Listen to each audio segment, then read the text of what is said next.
मोहतरम दोस्तों, अस्सलामु अलैकुम वरहमतुल्लाहि वबरकातुहू। आप जानते हैं कि मुफ्ती सलमान अज़हरी साहब को जब से अरेस्ट किया गया तब से एक गम का माहौल छाया हुआ है। इस पर एक बड़ी अच्छी चीज़ देखने को मिली कि अलग अकायद का, अलग फ़िरके का बंदा मुफ्ती सलमान अज़हरी साहब की सपोर्ट में खड़ा हुआ है। बड़ा अच्छा लगा देख कर के। माशाल्लाह मारूफ भाई की एक वीडियो मेरी नज़रों के सामने आई जिसमें एक देवबंद के मौलाना उनका एक बयान आया है। आइए पहले इस बयान को सुनते हैं। मकतबे फिक्र का आलिम दीन, कल शायद गुजरात में उनका प्रोग्राम था, ट्विटर पे देखा, उनको एटीएस वालों ने पकड़ लिया कि आपने अपने अशार के अंदर, आपने अपने जुमले के अंदर में कुत्तों से ताबीर किया, किसी का कुत्तों से शायद उनका नाम लिया गया है। तो उनको एटीएस वालों ने पकड़ लिया कि आप भड़का रहे हैं, आपने किसका अपमान किया है। सवाल जवाब हो रहा है।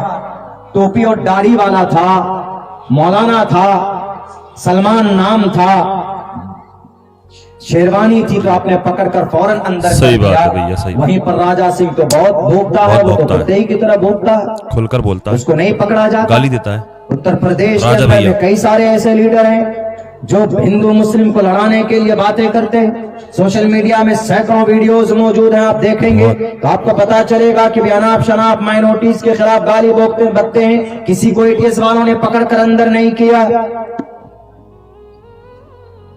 हम लड़ते रहे आपस में। अरे नहीं नहीं, सलमान अज़हरी साहब तो देवबंदी मकतबे फिक्र का था, मानता हूं देवबंदी, ये बरेलवी मकतबे फिक्र का था, मानता हूं कि बरेलवी, देवबंदी, रेस मकतबे फिक्र अलग अलग हैं, लेकिन आपको टारगेट सिर्फ इसलिए किया जाता है यू आर मुस्लिम।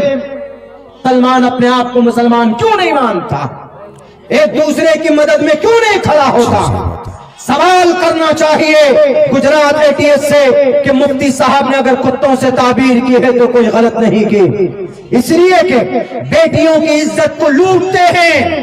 17 बेटियों की इज्जत लूट कर उनके कंकाल मिलता है यहाँ मुजफ्फरपुर बिहार के अंदर। मासूम बच्ची जाती है पढ़ने के लिए, उनके ऊपर पेट्रोल डालकर जला दिया जाता है। तो ये कुत्ता नहीं है तो क्या है? ये कुत्तों जैसी सिफत है। अगर उन्होंने बोला है किसी को तो गलत नहीं बोला है। एटीएस वालों, ईमानदार बनो, देश के मुजरिमों को पकड़ो। आपकी हथकड़ी विजय माल्या के हाथ में नहीं लगती, आपकी हथकड़ी मेहुल चोकसी के हाथ में नहीं लगती, आपकी हथकड़ी और दूसरे बाल मुकुंद आचार्य के हाथ में नहीं लगती जो देश के कानून और संविधान के खिलाफ बोलते। एक मौलाना, एक टोपी और दाढ़ी वाला जो सुन्नत रसूलुल्लाह का गुलाम है, जो आशिक़ रसूल है, जो अमन की बात करता है, जो सुकून की बात करता है, उनका मतलब यही था कि आज जुल्म का बाजार गर्म है। आज हर तरफ देखो तो जानवरों के बिल मुकाबिल इंसानों की कोई कीमत नहीं रह गई है। जानवरों को पूजते हैं लोग, इबादत करते हैं, और इंसानों को लोग मारते हैं तलवारों से।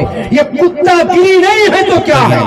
इस हैसियत से अगर उन्होंने बोला है तो ये गलत नहीं है। दुनिया के किसी भी विद्वान से पूछ लीजिए जाकर के आप। बहुत खूब बयान दिया हजरत ने। वाकई जानवरों को पूछते हैं, इंसानों को काटते हैं, तो ये कुत्तागिरी है। उन्हीं लोगों के लिए बोला था, उनके लिए कोई कार्रवाई नहीं है। अरे एटीएस वालों, ईमानदार बनो। हजरत सही कह रहे हैं। एटीएस वालों, जो सलमान अज़हरी साहब को जिन्होंने उठाए, ईमानदार क्यों नहीं बनते? ईमानदार बेईमानो, ईमानदार बनो। उनको क्यों उठाते हो जो खुलेआम गाली बकता खड़े होकर के, खुलेआम मुसलमानों को नाम ले लेकर के गाली देता है, राजा जिसका नाम है। और नरसिंहानंद जो है, नरसिंहानंद खुलेआम गुस्ताखी करता है हुजूर की शान में, खुलेआम कुरान को बुरा कहता है, खुलेआम मुसलमानों को बुरा कहता है। और उनको क्यों नहीं उठाते जो कहते हैं कि 2024 में ऐसा कर देंगे, वैसा कर देंगे? और उसको बाबा को क्यों नहीं उठाया जो उसका बाबा का नाम जहन से निकल गया? उसने जो कहा है कि 9,09,999 मस्जिद या 9,999 मस्जिद तोड़ करके हम मंदिर बनाएंगे, उसको क्यों नहीं उठा रहे? भाई कौन से ईमानदार हो तुम?